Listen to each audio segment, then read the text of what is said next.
Yeah, and you mentioned the protesters, Gabe. I want to go to Ron, who's inside that park where the protests have been happening. Ron, a couple things that you could possibly clear up for us, right? As I was watching Marjorie Taylor Greene make her way into that park, and then she exited just a couple of minutes later. Take us there, what you've been seeing inside that park, and why she left so quickly.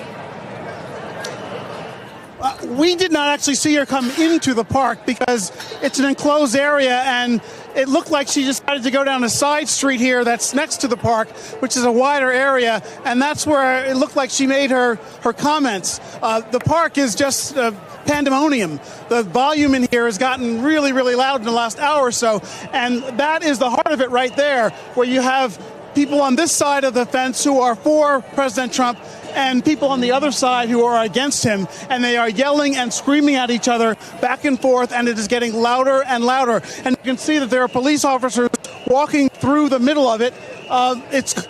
They're calm. There have been no arrests. There's been no signs of any disorder. When you talk to the Trump people, they echo the things that the president has said about how he can't get a fair trial, how this is such a democratic city, and they think they're here to support him. On the other side, of course, they think that an indictment is long overdue. And in addition to the Republican officials who have shown up here, George Santos as well as Marjorie Taylor Greene, on the other side, there have been a number of Democratic politicians from New York who are here to also show their support for Alvin Bragg, the DA, who received a number of death threats along with his staff, and they're here to uphold the honor, if you will, of the New York justice system. So, again, it's getting louder and louder. If you pan this way, you can see a lot of Trump supporters.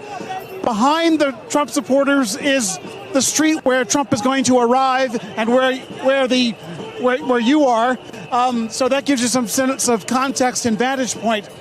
But again, the bottom line is it's getting louder and louder here. A lot of media, more protesters, a lot of people who work here who are curious about what's going on. It's a beautiful day. It's quite a spectacle here in New York City.